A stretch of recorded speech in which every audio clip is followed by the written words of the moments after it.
So we were talking the other day about trees evaporating moisture, yes? Yeah. And different stuff like that. I don't know if this will, does it pick it up very well? No. Well, then I'll go for the red. Yeah, that's better. Yeah? Yeah.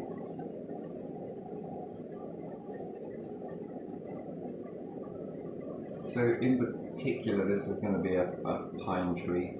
Terrible. Yeah? No, it's good for drawing on the video. It is. Yeah. So among, let's say,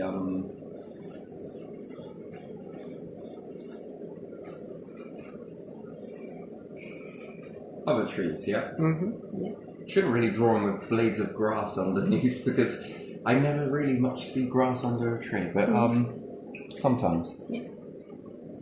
So in with this, with trees, and you can, you know, on some of the branches, let's say, you can put a bag over it and then start collecting the moisture, the evaporation. Yeah. Well, at the turn of the Ice Age, when the ice began to recede, warmer climates, trees got going really well. I don't think they got much of a chance before the Ice Age with, let's say, dinosaurs. Perhaps they did. Trees would have learned to grow quicker, taller, which might have saved them from the Ice Age a little bit. But even still, there would have been this releasing from them of moisture. Hence, that's how they are able to do photosynthesis, is they have to sweat. Things have to sweat. Yeah. And although we don't see it, we perhaps don't see it clearly enough for us to register what's going on here. But in these types of pine, there is high amounts of vitamin C. Did you know that if you take the needles from pine, chop them up, it's very, it's packed full of vitamin C. Now, for some reason, our body was able to make vitamin C. Then that would tell us then that we were in an environment then, which would be the world before the Ice Age. So we were here when the dinosaurs were about. But our body was producing vitamin C on its own accord. Now, how we were about is going to be a very different, leave you to your imagination. But somewhere along the line, our bodies were making vitamin C.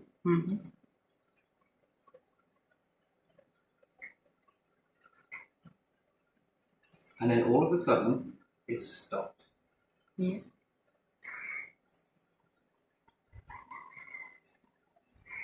Then there was a time where we were satisfied with vitamin C once it stopped.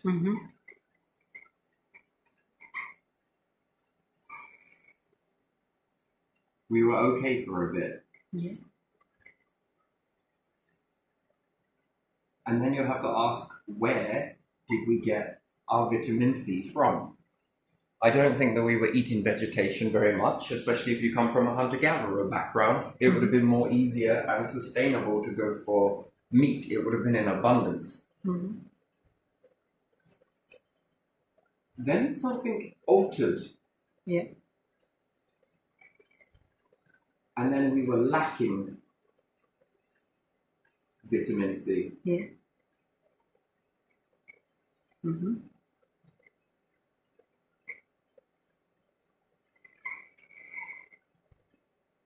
Something changed.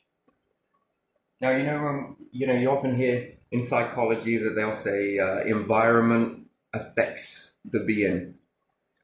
Yeah. Yeah? Lots of individuals that deal with psychology will say it's all about environment. Yeah, but we also affect our environment. I'm not sure if it's effect or affect. I don't really care which. It just confuses the situation for me further. But so again, this means that something happened in the environment where our body was making vitamin C, so that would mean that then there would have been lack somewhere. Something would have been lacking. Mm-hmm. Body needs to make. Yeah. Then the body stopped. Mm-hmm. And then this means it's all about energy. Everything's about energy. So making this, something questioned, why do I need to make it when it's coming from somewhere else? Yeah. I can save this much energy if I stop making vitamin C. Yeah. Yeah, it makes you wonder then, it makes me wonder further on, that if there was a time when we didn't need any food, Mm-hmm. could Yeah. the body, you get what I mean? Yeah, And then it's yeah. like, interesting. Yeah. It's all about energy. Mm-hmm. When we're at a human standpoint, it's all about money. Yeah. Saving money. Why am I going to spend that when I'm getting this? Mhm. Why am I going to, right? So, but your body is all about energy.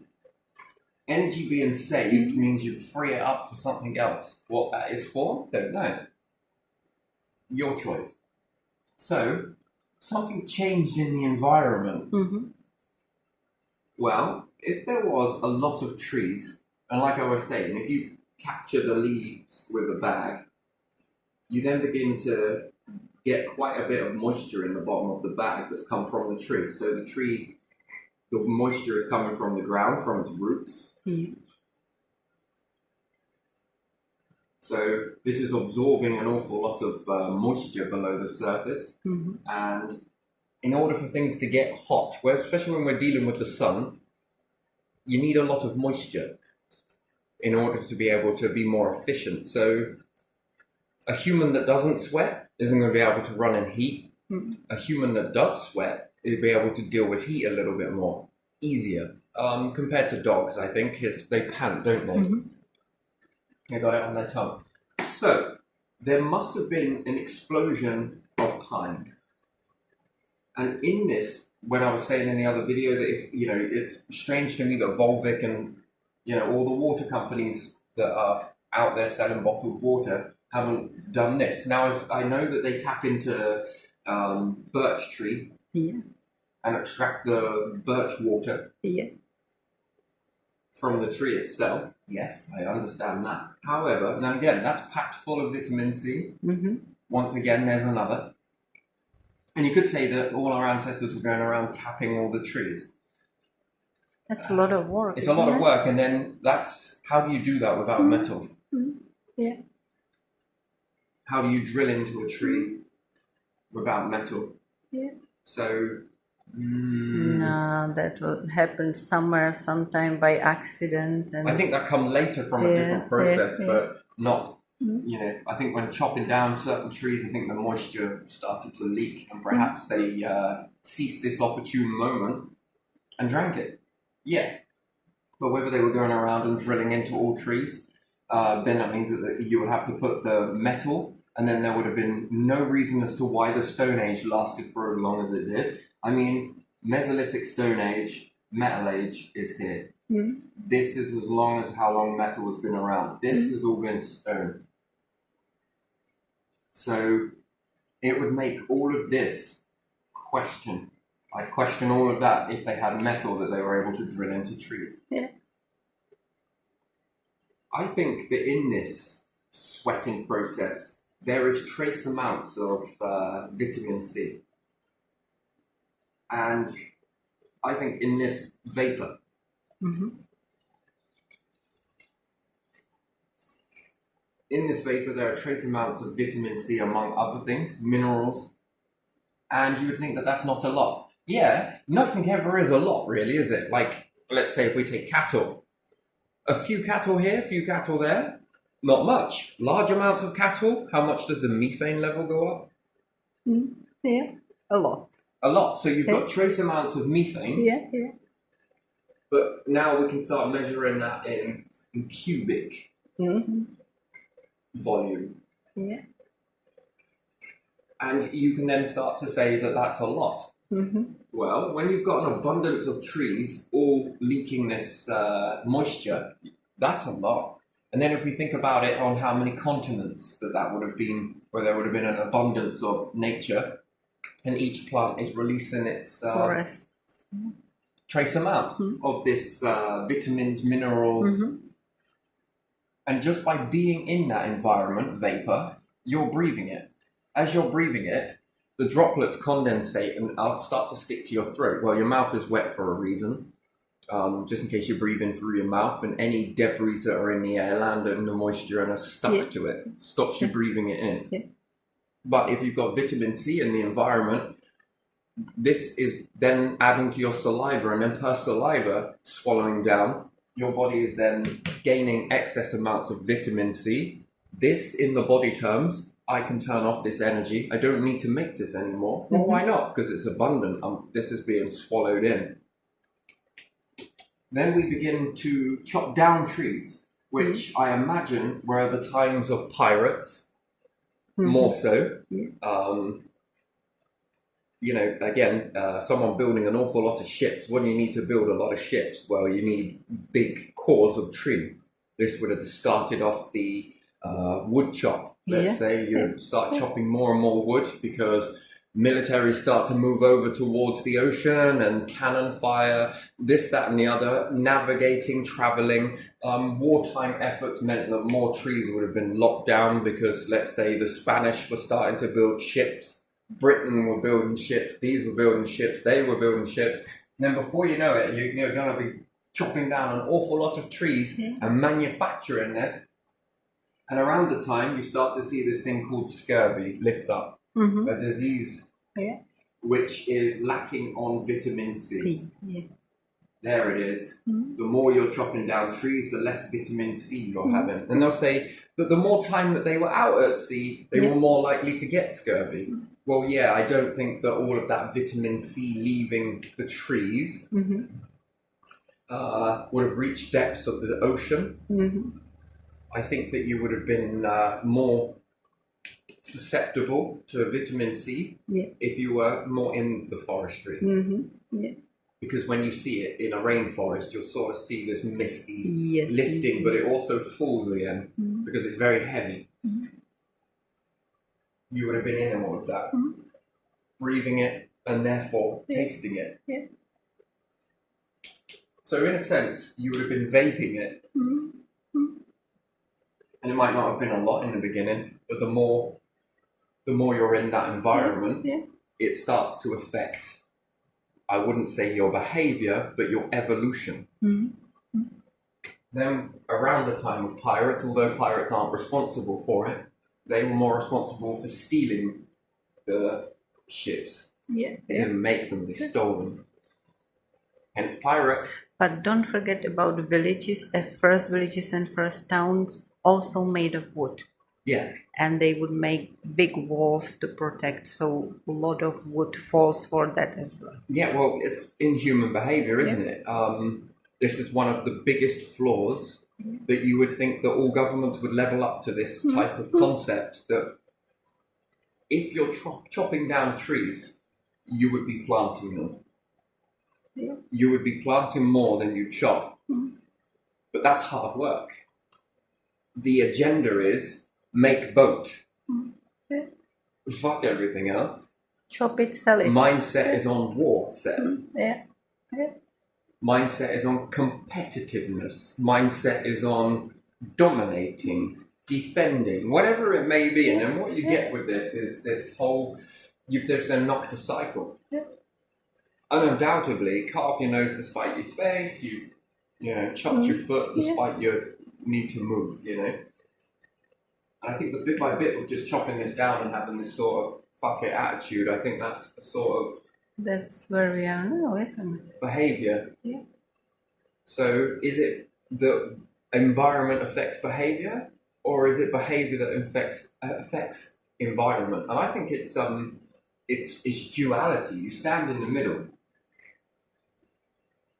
And people see the forests and they're like, oh, there's enough, let's chop some more.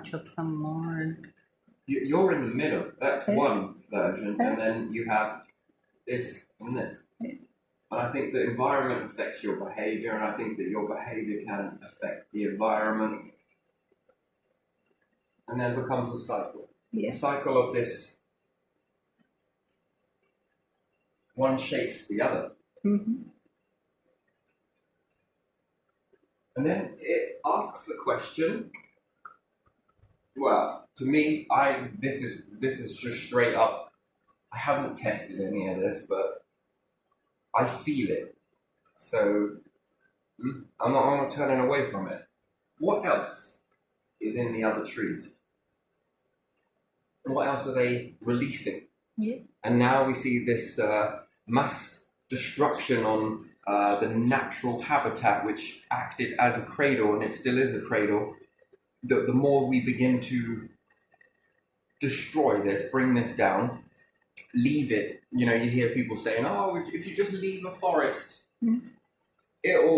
but it's being taken over by a large amount of fungus. Yeah. The fungus requires darkness, a lot of it. The more a forest is overgrown and the rest of it, and it's feeding it. Yeah. Humans come from the woods, living in it. Mm-hmm. They were respectful in the way that they didn't over-forage from things. They were quite respectful. This got lost, I think, somewhere along the line. Where, again, we're talking stone tools to lock down trees. Mm-hmm.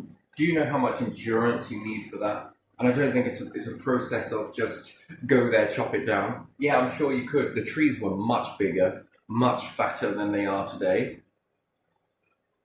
I just think that it would have been far more easier and simpler to understand from an intelligent being back then. And we look at intelligence now, and we often try and take the intelligence of now back to then, which is weird because you can't. The intelligence was off in different directions. Yeah. But what you know now, this is like hindsight. Yeah. And everyone thinks that hindsight is in the now moment. It's not. It's trying to apply that now moment back to then. Yeah. When it was completely different. Survival was everything, but energy was sacred. So, yes, they perhaps were traveling here, there, and everywhere, following food supply, clung to coastlines, but they probably wouldn't have known that to start with, that there were edibles around the coast. Mm-hmm. This learning would have happened not where, because we seem to think that education, right, that it was all being taught to all of them back then, that they had this thing called school, and that when one person found something out, everybody knew about it, and it trended like it does now with a hashtag. It didn't. It took time. So when one group figured something out and some other group saw this group doing this, then they learned this, and then another one learnt it, and another one learnt it. It took time for that to spread. So the ones that didn't travel versus the ones that did travel knew of a food supply, but the ones that didn't travel didn't know about it. And even if they did know about it, I ain't going there. Yeah. It become useless information, and even still, they weren't exactly spreading all of this information. It was all about collecting stuff, collecting knowledge, and trying to keep, let's say, other groups, certain groups away. I don't think it was all violent. I think there was too much bewilderment. There was distraction going on. You can make this whole world drop down on all of the things that mean nothing, which, in death, as you begin to leave this world, the one thing that you'll notice first is meaningless. Everything becomes meaningless. Everything you learn, every penny, everything that you have achieved. It's a temporal thing, but still, it serves a purpose. The first thing that waves out is how nothing matters. Trophies, money, cash, all of it means nothing. Your reputation, what you did, all of it just begins to start to mean nothing. Because you are distracted. This is individual distraction. Again, it's a behavior. It's a cycle. This is the way it transitions from one to another. But you are highly distracted in that moment by something that is bigger than anything that you have ever gone through. And therefore, it takes center stage so much so, everything else means fucking nothing. As you begin to transition out of this existence and become distracted. Well, it takes center stage, that definitely does. So, the same way you can get it here, you can make all of it mean nothing. This existence, this way of living, this whole understanding that everybody has got right now, this whole structure, in multiple ways, can just cease to mean anything to everyone. And they can walk away from it just like that. It's reserved, but it's there, and there are multiple ways that this can be achieved. Even the most hard-nosed individuals that stick to their routines can be broken. In the spell, well, look at your history. How many empires where people just walk away? Now, what do you think caused that walking away? Well, there's loads of question marks there. I think surprise is the best part of it. Find out when it happens, then you'll know. Is it something you truly want to know? Where everything you do means nothing. So this can happen internally, and it happens very periodically, actually, in externally, and it happens internally. Usually it's known as a death here in a vessel. To look at that and understand that, that is death. Then there is a societal death. It's one of the most peaceful transitions you'll ever see. During that time, how many war structures do you think would matter? Where it just gets left. All the weapons just get left. All of it becomes meaningless. The languages, the education, the structures, all of it mean nothing. Hard to understand that right now, isn't it? But it has happened multiple times throughout the history. The question I think is healthy is to ask, why did this happen? What could have triggered something like that? And there was nothing that could be done to stop it. It's very interesting. That is known as it's a societal death. Where all of the structures, everything is very similar here on the planet. When you look at it, if you walk from one nation to another, follows the same baseline. It's that baseline that gets pulled and the fray, and it removes all the other threads. It's like a woolen jumper, the way you just pull a strand out, it all falls apart. That. Isn't that interesting? Yes, it is. Now, what type of event do you think could mean a societal death? Well, they've already happened. When you think about it, Ice Age. The ice coming. That's one. That disintegrated an awful lot of structures before. It took center stage. Then ice melting. There was another. There's been so many. But anyway, so to say that we fully affect the environment is not true. We're not just related on behavior of other people, we're also related on behavior of climate, behavior of nature, behavior of the solar system, behavior of the universe.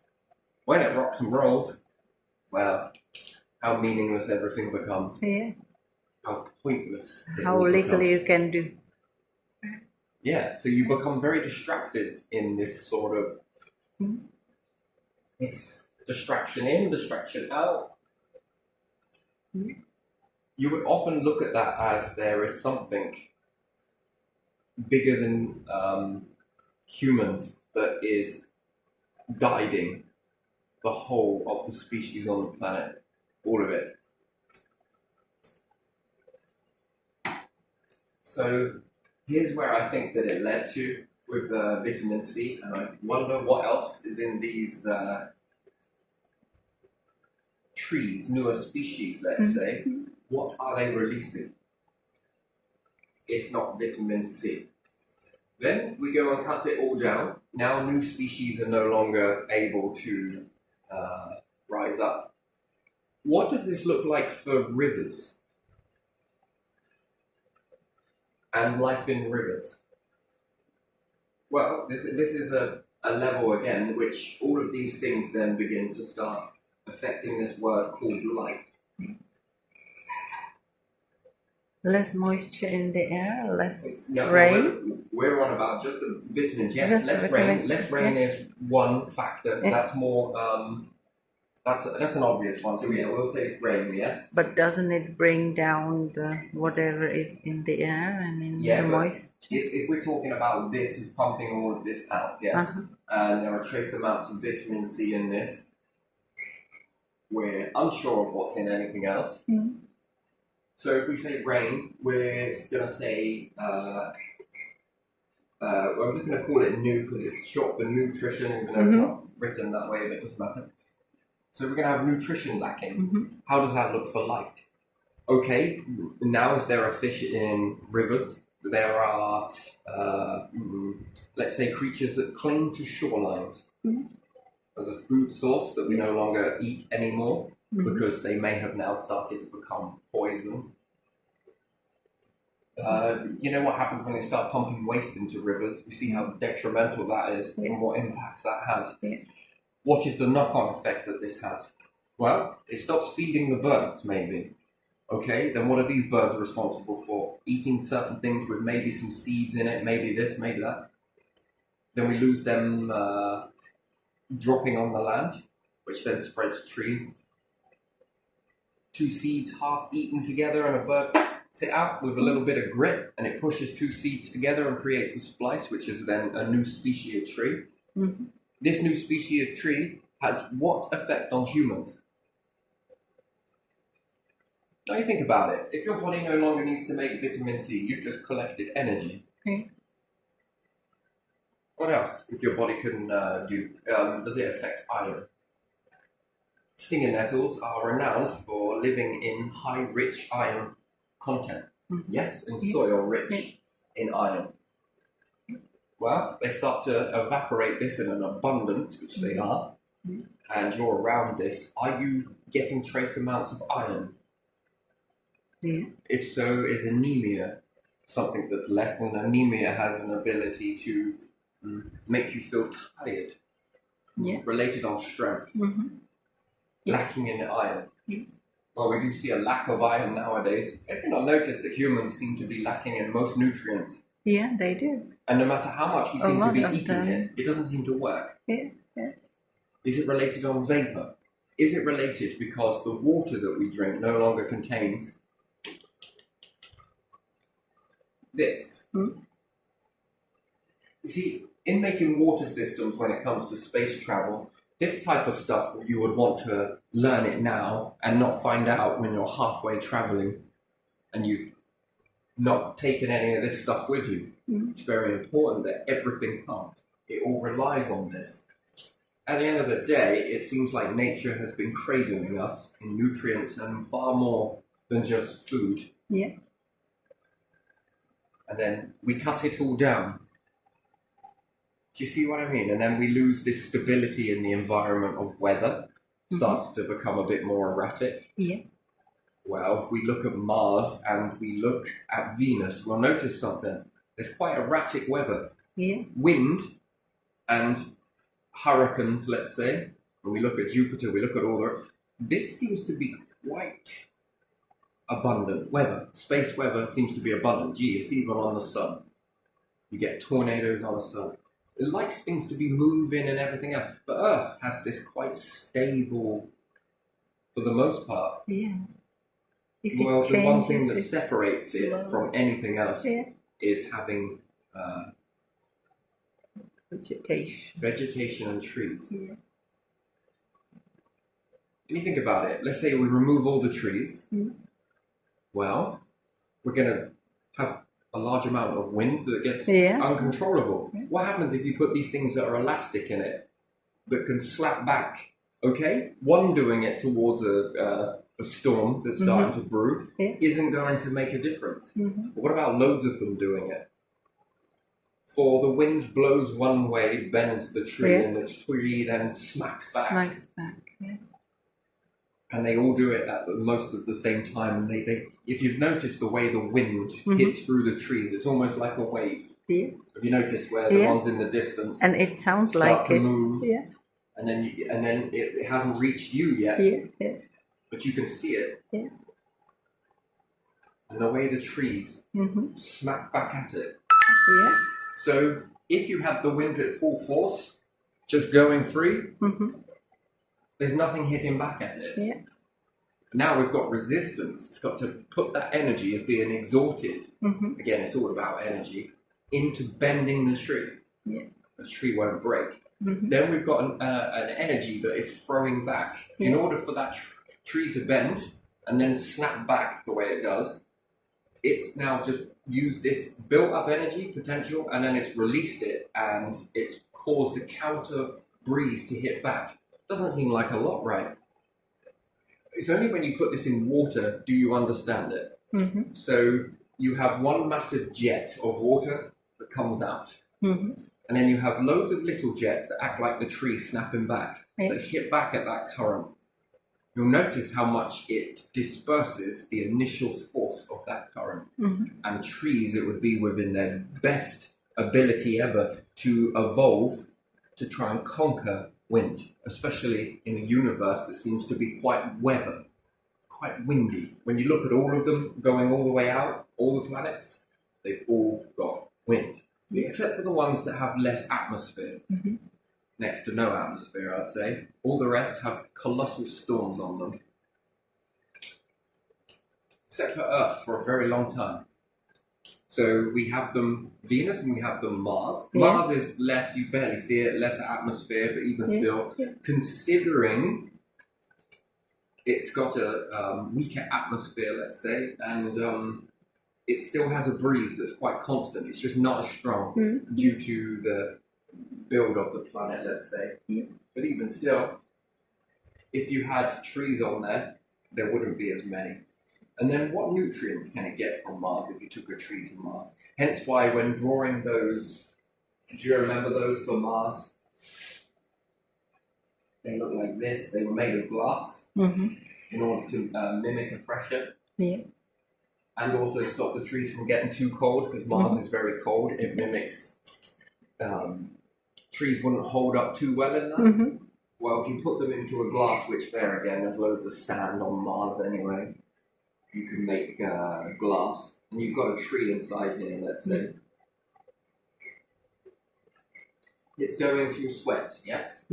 So it's half on the surface, and then let's say we build this in a valley as well, so we mimic pressure. It's going to build with pressure in it. And you have little scoops on the side of the glass so that when these droplets start to form, because these roots are going to go into Martian soil, maybe get some hydrocarbons, right? Draw up all of that nutrition and then begin to sweat it out into this glass box, if you like. Droplets are going to form, and if we make it so that this is slightly, so that the droplets will run this way. And then they formulate down the side there and then fill up into this. And then you can then begin to extract moisture for humans to drink by the tree extracting moisture from Martian soil. Condensate, and it runs down the side, it collects it. It mimics pressure, it also keeps it warm. And then, when you begin to drink this, what type of nutrition is that going to give? Because it's going to give a new composition because it's on a new planet. The composition is not identical to Earth. It draws whatever is in the soil, doesn't it? Yes, because of the processes of the moisture. although hydrocarbon is less aggressive than water. Water seems to pull things apart and stick things together. It's got that weird sort of process to it. Acidity. If there was anything that would come from a hydrocarbon being that lived in hydrocarbons, very cold, but still, and they were to come to Earth, the first thing they would notice is the smell. It smells stagnant. You know, like if you've got a bag of salad, you open it up and smell it, and you're like, ooh. You can smell it. It smells a bit stale. That's what we smell like, being in this. We smell that foisty, dampy sort of smell. We would have that aroma to us, that scent, which would be a unique signature to humans. If you'd notice that. Second thing they'd notice is how acidic the environment is. It would be quite acidy on the skin. This would be quite, compared to it, it would be like bringing them here. It would be like dropping, I don't know, a piece of paper, perhaps not a bit of paper, bit of chicken into a vat of acid. If they didn't have proper protection, I think. So, very interesting. So yeah, being able to collect this moisture then gives you a level of nutrition. And then what is other this nutrition here? And then it answers a question to little vapor or humidifiers inside houses. You know, you don't want to have too little in the terms of humid. You don't want too much, you don't want too little. So if the house starts getting too dry, it's a really particularly dry day, you would probably then want some sort of evaporator that has these trace amounts of nutrition in them inside your house. So that just by you and being in that environment, it mimics and is releasing vitamins that you need. And as being in that environment, it should reflect something within your, I don't know, health, I reckon. Yeah, people who have some plants at home sometimes are better off, aren't they? Yeah, we often mistake ourselves to being like fish, different to fish. But atmosphere is a version of less dense river. It's basically what it is. So it's still a liquid, it's still a medium that we're living in, but we don't notice ourselves being the same as fish. So fish in an environment of water, and let's say we start adding different types of chemical into the water with the fish. Yeah. Slowly but surely, only the hardiest of the fish are going to survive. Yeah. And then the ones that do survive, the hardy ones that we would call hardy, are going to show levels of exhaustion. They're not going to be operating at what their potential is. So if everything's got a potential, which we do, we know this, this is the finite line that a human can operate in.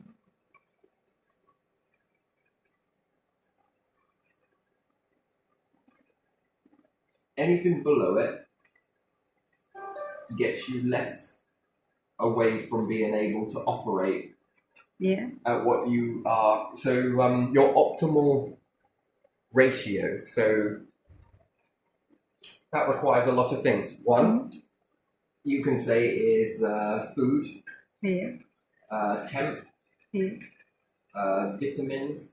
Then we could say stresses. Yeah, and you said that pollution as well, isn't it? Stress, lack of stress, the right amount of stress, either or. Sorry, what was the other one? Pollution, you said. So we just put pol. Yeah. So all of these things then, if not met,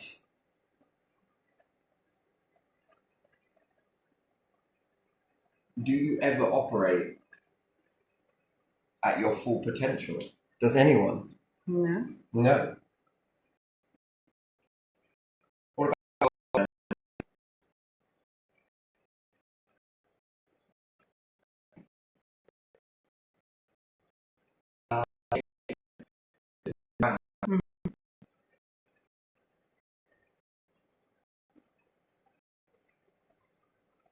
So all of these things knocked.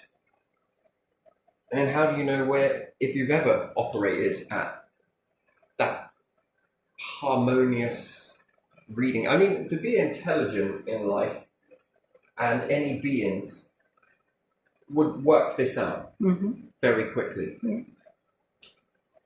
And I think in order to dominate in a way of being dominating the universe, which technically you can't, but in a way you can, I think you have to work at its optimal, it being optimal, you being optimal, and then life becomes optimal.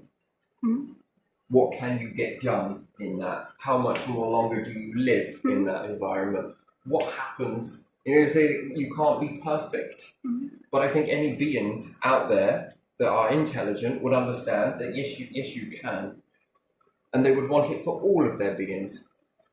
Therefore, nature, animals, anything that formulates in this, because again, what happens if your food is optimal, running at optimal capacity, and you were to eat that? That means that it would have a chart that is no different to this one, which this is the human one. Then you've got one for plants.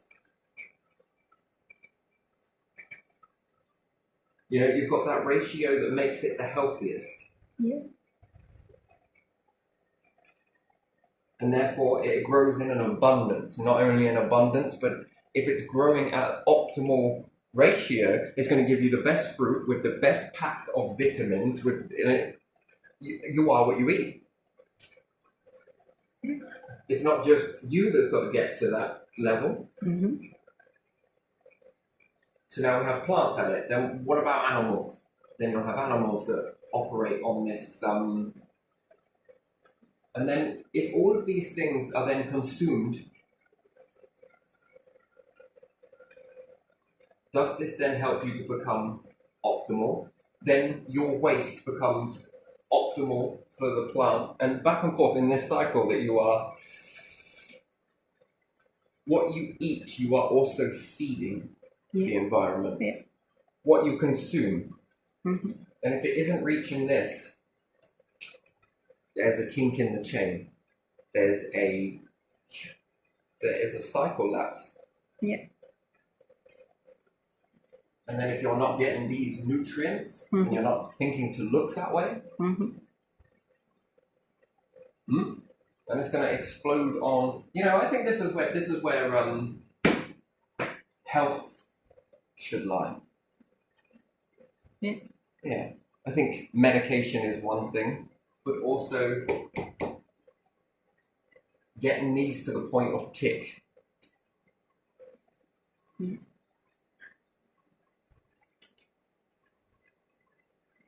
Because to find out this need for a human is going to be a different need to a plant, is going to be a different need to animal, and then in their waste, their decay, their ratio, their demise, is going to put back in to the pot that keeps this cycle going and going and going.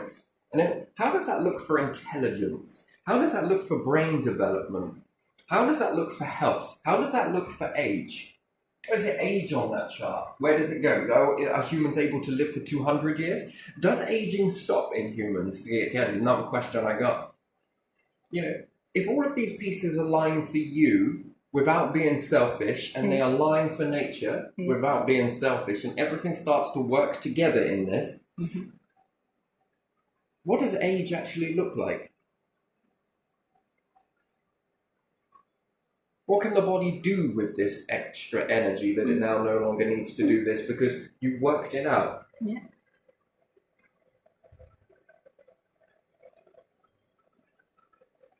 Development, expansion, thought processes.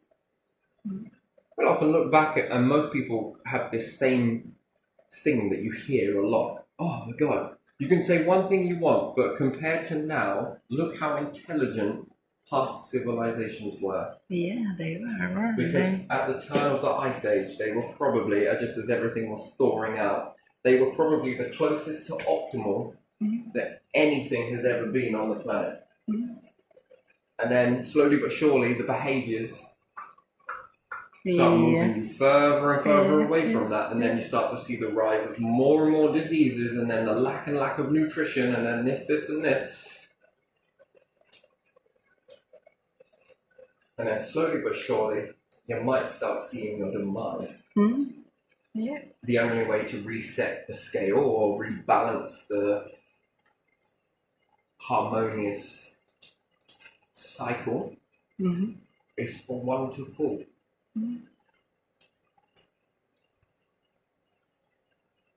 Yeah.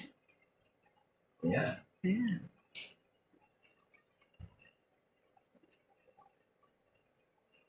And then if one of those fall in that, mainly if plants go, this is over. And yet, year in, year out, cutting down the forests, fungus is often laughed at, but ancestors would have happened upon this. They would have eaten it, so they would have dampened down on the flower ratio. They would have not, just things that they would have eaten, they would have utilized all of it. And you can tell this in some of the remnants that have been found, like turning bone into sewing needles for sinew. Yeah. I mean, the time and effort that it would take with stone tools to convert a bone into a needle capable for sewing, maybe a toothpick. Yeah. And then carving that, they utilized the whole of the animal. Yeah. They didn't waste anything. So therefore, they probably wouldn't have had the mindset. And then they said that even if the animal had to have a dignified burial afterwards, this was so that the animal spirit could go on. So with that sort of logic that seems to be no matter where you are around the world, this seems to have continued in most of the cultures. They seem to have shared this knowing. They seem to have shared this respect without ever teaching. It's that lead that is within all of us. It often gets drowned out these days, but still, that knowing. But we destroyed it, didn't we? Yeah, but with that type of culture, we have no past ability, they wouldn't have been chopping down a tree. Why chop down a tree when it's easier to get the branches? Yeah. Or get the fallen one that fell because of the storm. And then can you imagine how clear the forest would have been? Now, whether that was to make firewood, whether that was to make shelter, whether that was to make whatever you want, I think most of it was wood. They made things from wood. But twigs, they got quite artistic with it as well. This would have collected it from the forest floor. So they were talented with bone. You don't think that they weren't talented with pieces of wood. And these sticks, twigs, branches wouldn't survive. Not today. There would be no way that you could dig this up. This is only something that you could infer through their behavior. Based on how primitive behavior, but their behavior was very respectful. I think that when coming from the Ice Age, they probably passed down stories to one another of a land. They were distracted by the abundance of everything, the colors, the variety of plants. They had probably forgotten a large amount about big predators around. They wouldn't have seen it. They would have heard stories about it, but wouldn't have seen it. This would have all but dwindled. And even if it hadn't, I think they would have got it as a food source anyway. But been a bit more respectful. And then we look at some of the animals that are here today that our ancestors had eaten. Everything else has nearly gone extinct under modern guide. Because of the destruction on habitats. And then you'll notice that things it's nearly all gone. It is. And then a few of them find these hidden species somewhere that are, we like to think that we've got eyes and ears in every single nook and cranny of a forest somewhere, and then you find some species and then move them back to a place where you remember them to be, and then that's a reintroducing program, which technically isn't. That just makes it look like it's better than it actually is, which is not.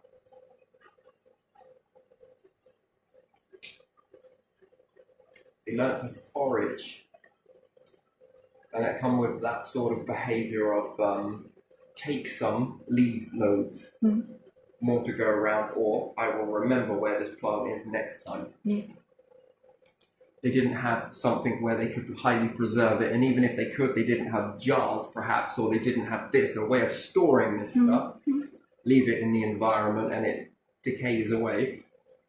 So it would have been far more beneficial to keep it, the plant, and keep the plant where it needs to be, and then go to it and take what you need from the plant. Next time, next year, yeah.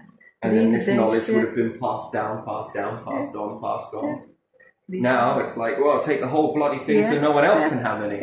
You know, it's sort of, it's switched in that. Artificially grow it and then all pick it up and don't leave anything. Well, it's because this is mine and I want to make some money with this. And that type of a, it'll be that greed that does it, if it isn't already. And then chopping down loads of wood, forest and everything else. God, hasn't it got rather windy these last few years, hasn't it?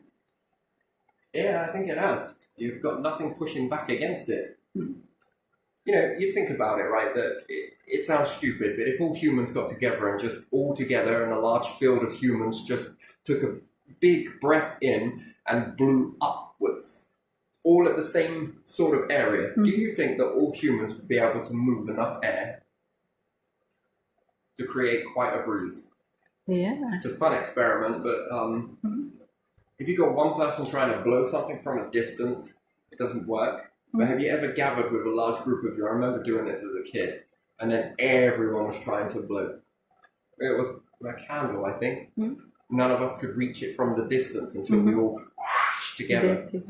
Yeah. It's amazing how much of the airflow that we all created together. That's interesting. So, working together. Now you think the same process with trees. Trees don't take in a massive breath and blow back towards the wind. They don't need to. They just become elastic in it. And this bend one way I didn't break, but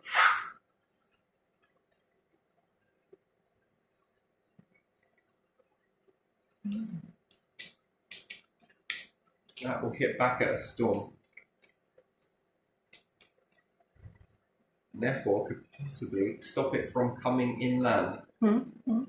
Or get a few trees maybe, but nothing major. But people know stuff like that.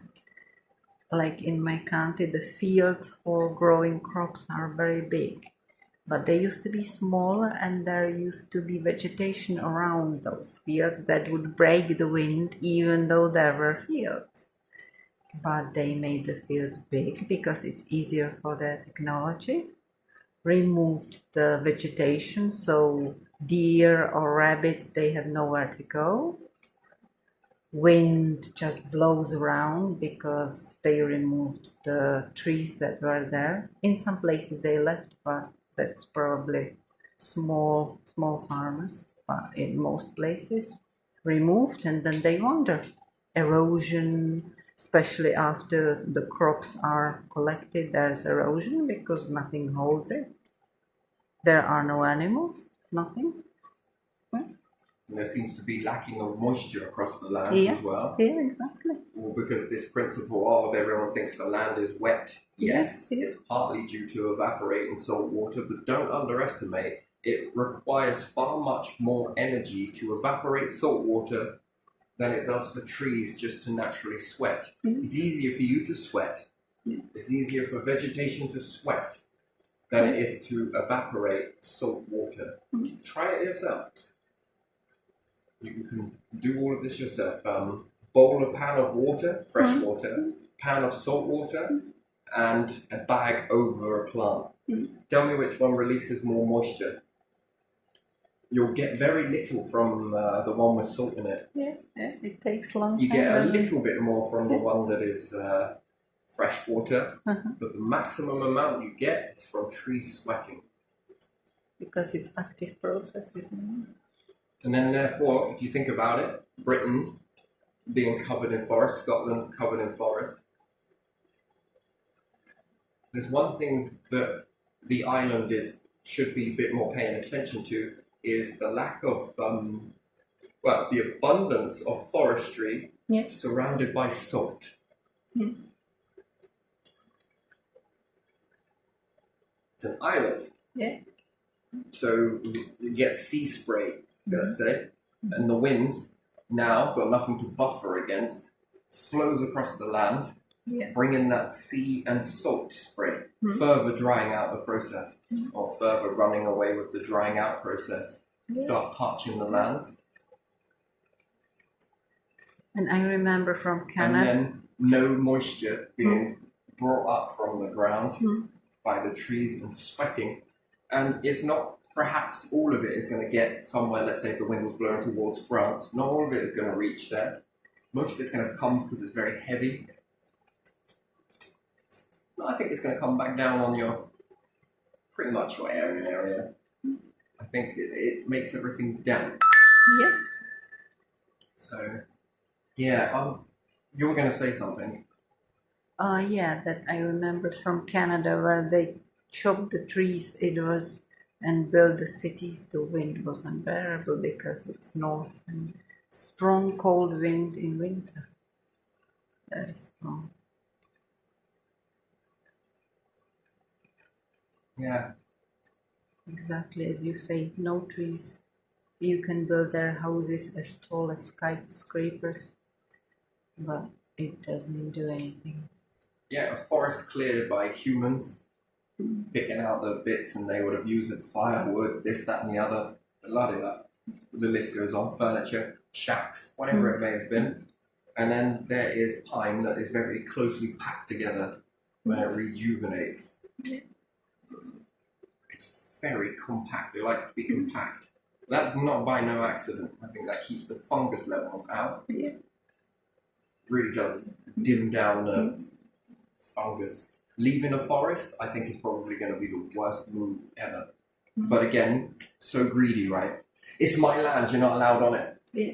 It's my land, you don't touch anything. Yeah. I'm not going to ever walk there myself, but you know what? None of you are allowed on it. Yeah. And then you start noticing it decaying. Yeah, let's just waste it. Yeah. They just waste it. Whereas if you're walking through it, you're breaking down all the stuff that's the branches, you're at least crunching it. Someone else walks over it, it becomes more like wood chip after a while, after constantly walking it. If you've got an animal, you take a dog for a walk, someone might throw this. Kids might pick it up and whatever it may be, you used to play in that environment. Yeah. People used to burn the dry trees, the small ones that dry. Someone's going to make some sculptures, going to weave it in this. Yeah.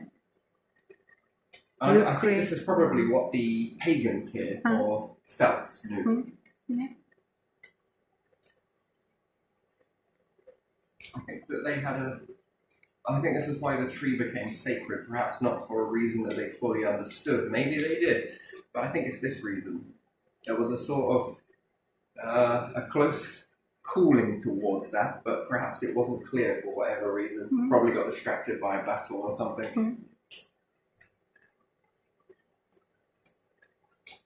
And then in battles like that, sacred wisdom gets lost more often than not. So yeah, I'm very curious about this. Very curious. It's the most refreshing drink you'll ever have. Yeah. And this is only used in a survival technique. If you can't get moisture, this way is to do it. Another one is on using a piece of rope, but again, it's very rare that you get. Back then, you'd have had a piece of rope. So yeah, and this stuff. Yeah, this stuff begins to dominate. And without anyone now going to the forest to pick what can be eaten, the knowledge is falling away. Yeah. this is to keep you in a supermarket somewhere again to fill someone's greedy pocket. It will be that type of, that is destruction. When we say greed, we say destruction. Destruction of the civilization as well, slow but... Yeah, and even if someone who is greedy knows this, they will shut it out. Yeah. And the reason why, they've got the money to do it. They've got the resources to do it. And when they begin to shut that out, they then silence it from you and everybody else. So it then starts to become, I want the money. It's my land. It's this, and that. It's mine, okay. Go lay on it and show us that no one else can step on it. No sense. I don't know what the harm is in owning a piece of land and allowing people to walk through it. In fact, it's more beneficial. What it is to keep everyone off of it, even though you never use it. I get it, there are some dirty bastards out there, I understand, but, you know, might go, you know, the one that we were walking to, there are bits of asbestos, old fencing, lumps of iron, but that is most likely to be in forest where no one cares. Yeah. Where there is rubbish, where there are all those branches covering stuff, and it's left like that. While if people are allowed to go there, there's always someone there. You won't go to chuck something there when there are dog walkers, mushroom collecting people, or just people that enjoy the nature. Yeah, I think a good thing for Britain would be to have this sort of go along with some people who may be experts in mushroom and sort of go from town to town, sort of educating people of what's okay and what's not okay. Well, there's a big difference between poisonous and inedible. Yeah. And then there are some ways that you can get around the edible restraints that you get from it. You can cook it in a certain way and it becomes edible. Yeah. Inedible is not very well digested. Or tasting horrible. Yeah. Some mushrooms are just bitter or something and not poisonous. Yeah. But if you use them, you destroy your... Yeah, there's one just like that, I remember, similar to penny bun, that is bitter. Yeah. And I remember my dad saying, if you collect that one and cook it with the rest, all of it will be bitter and you can chuck it. You have to be careful.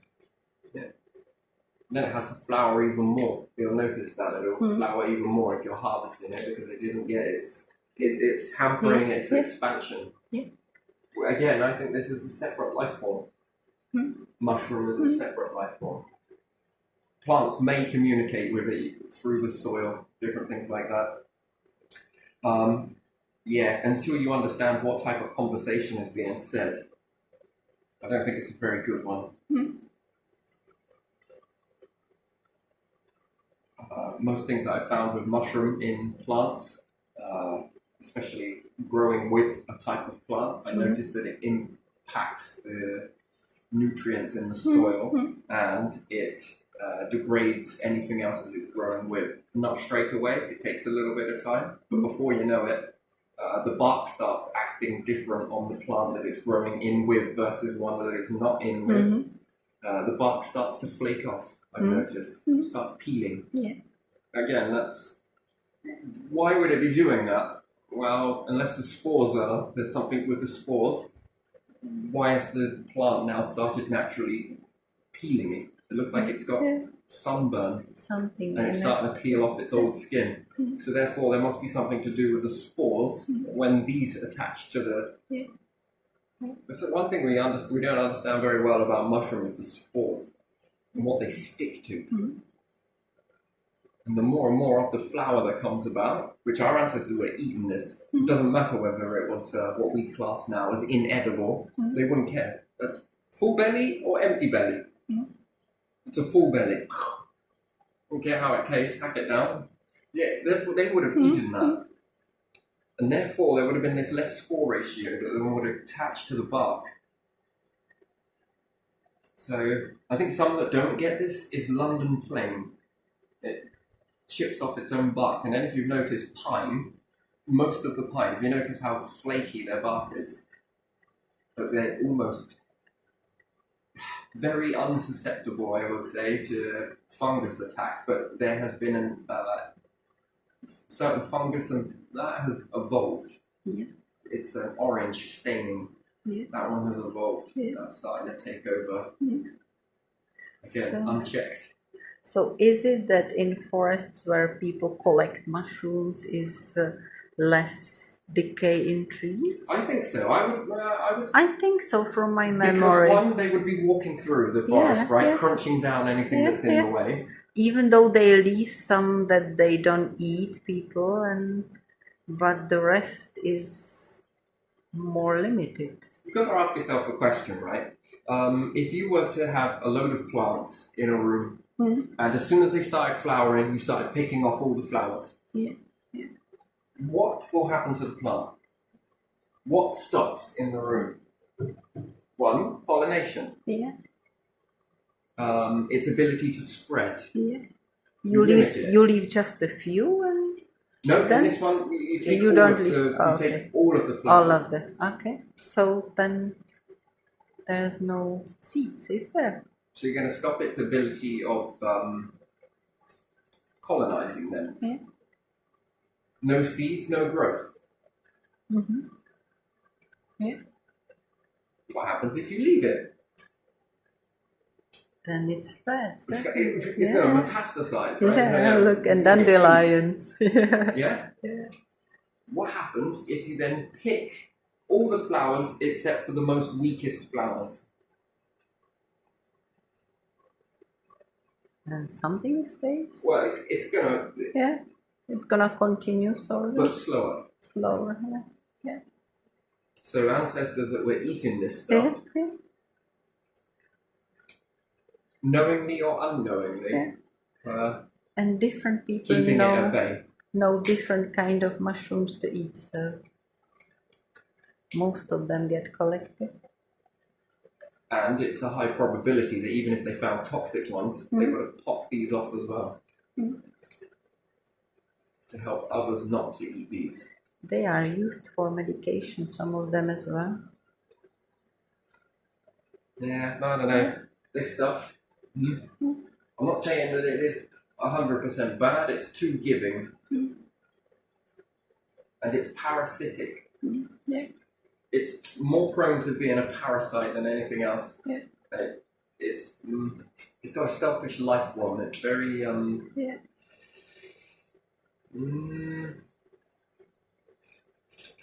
don't know. It gets me uneasy feeling this. And the fact that everyone walks around like nothing's happening.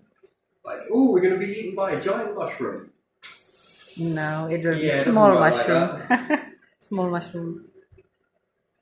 It doesn't need to eat you. Yeah. It needs to eat everything else that your food supplies rely on. Some people are joking and then they have mycosis on their feet. Which is fungus, isn't it? Yeah, athlete's foot, thrush. Yeah. It's already on the body. Yeah. That's a high amount of learning. It is learning. Then, if it begins to go against antifungal creams, well, you got a problem. Yeah. You now have a parasite that you could then can't get rid of. Yeah. And then once it starts to learn you, there's only one reason why it would learn you. To decompose you. Well, decompose or... Again, life is survival. Just because you're not in survival mode, it doesn't mean that everything else isn't or has stopped. No. It thinks that its survival is being able to utilize everything as a food supply. Yeah. And it also holds on to a lot of stuff as well. Yeah. Interesting. And then after where it's grown in soil, the soil is very bit weird.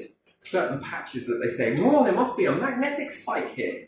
Yeah, there used to be a mushroom patch there. That's why nothing is growing there.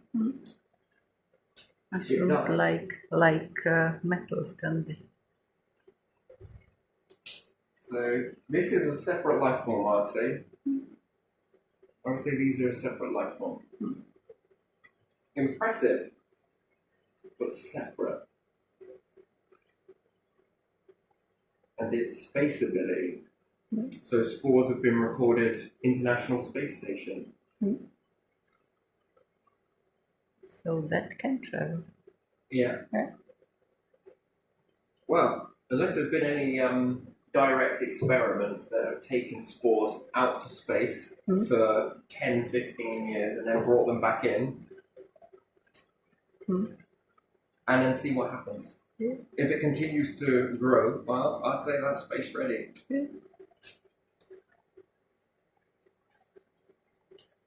It didn't learn that by being stuck to a planet. No, it learned that through traveling through it. Interesting. And then, how long does the spore last? You know, can you freeze it? And it grows back? Yes. Yeah. Can you heat it up? Yeah. Holds on to a lot of moisture. If it dries, it will moisten again. Yeah. I think it's freaking learned a lot of stuff. Yeah. So it is intelligent in its own right. But there you are. I'm going to leave this one here. But yeah, this vapor.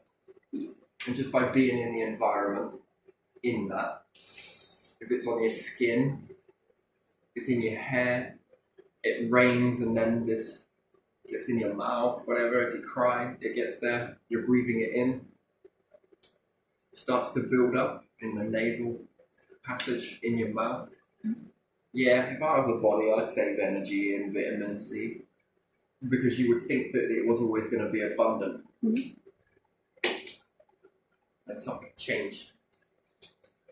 Behavior. I don't know. Not over here nor there. I just like to look at these things. Yeah, I'm going to leave it there. One.